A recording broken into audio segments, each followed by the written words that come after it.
Группа высокопоставленных немецких офицеров подготовила секретный план войны с Россией.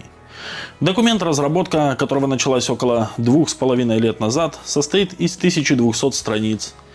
На них подробно расписывается, как 800 тысяч военнослужащих Германии, США и других стран НАТО будут переброшены к линии фронта на востоке. Маршрутизация включает порты, реки, автотрассы и железные дороги. Также указаны способы снабжения и защиты военных в пути, утверждает Wall Street Journal.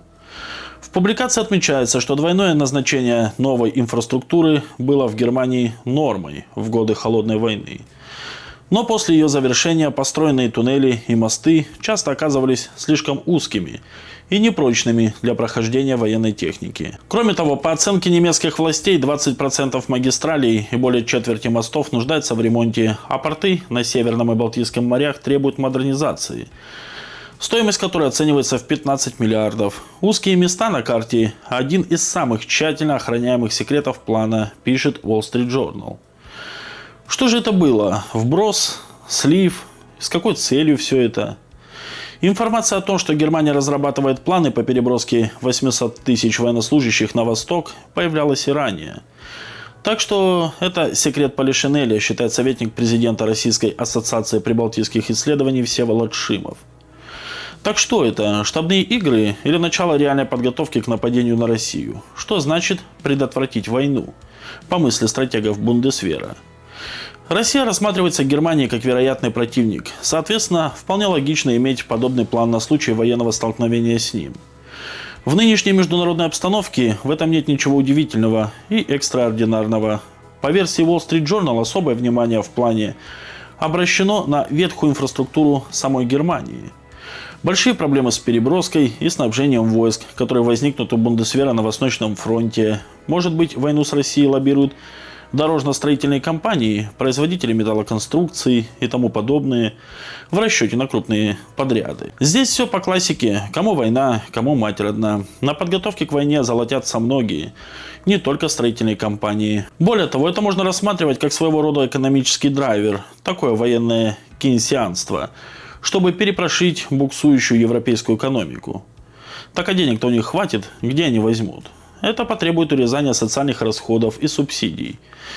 Могут сократиться дотации отдельным странам Евросоюза. С другой стороны, оживятся и заработают сектора, вовлеченные в реализацию этого плана. Там появятся новые рабочие места и будут прибыли. Да и сама обновленная инфраструктура может стать долгосрочным вкладом в экономику. Опять же, можно вспомнить опыт США, инвестиции в развитие сети автомобильных дорог и какое все это оказало влияние на развитие американской экономики. Вот и тут возможно рассчитывать на подобный эффект. Как к войне с Россией относятся немцы? Вероятно, в Западной и Восточной Германии по-разному. Обыватель воевать не хочет нигде. Более того, десятилетия гедонизма и общества потребления сделали европейские общества малопригодными к масштабной войне. Кстати, о необходимости менять коллективный менталитет в сливе Wall Street Journal также говорится. Цифра 800 тысяч военных НАТО, мобилизуемых для переброски на восток, это численность ВСУ после заключения мира, на которой настаивает Киев. Совпадение? Планируется ли поставить под немецкое ружье украинских военных? И сколько может отправить на фронт сама Германия? В настоящее время численность Бундесвера 183 тысячи. К 2031 году планируется нарастить ряды до 260 тысяч и создать 200-тысячный резерв. То есть, грубо говоря, если Германия поставит под ружье всех, кого можно, будет около половины от заявленной численности. Но это на верхнем пределе, да и не завтра. Поэтому такую армаду могут выставить только крупнейшие европейские страны совместно. Что касается Украины, поскольку она не член НАТО, то ее вооруженные силы вряд ли будут использоваться за пределами самой страны. Есть в Европе и в Германии, в частности, понимание или хотя бы предчувствие того, чем закончится война с Россией. Думаю, прямой военной конфронтации с Россией там все же не хотят и будут избегать. Все эти приготовления, что называется, на всякий случай. Хотя при нынешней игре на нервах случиться может всякое. Либо немецкий генштаб не умеет хранить свои секреты, либо он не сильно пытается скрыть ведущуюся ФРГ подготовку к войне с Россией, уверен политолог, профессор кафедры философии и социологии Академии труда и социальных отношений Павел Фельдман.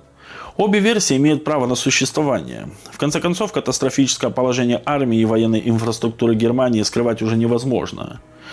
Руководство страны пытается лихорадочно реанимировать Бундесвер и хотя бы частично восстановить разваленный военпром. Все это Мерц обосновывает необходимостью подготовки к прямому столкновению с Москвой. В противном случае ему бы не удалось выбить деньги налогоплательщиков на реализацию милитаристских планов.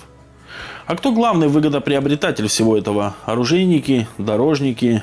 Немецкие промышленники поняли, что сейчас для них открывается окно возможностей. В недавнем прошлом правительство ФРГ своим безусловным приоритетом считало наращивание социальных расходов. Теперь все меняется. На Германию давит Трамп, требующий увеличить оборонные траты до 5% от ВВП.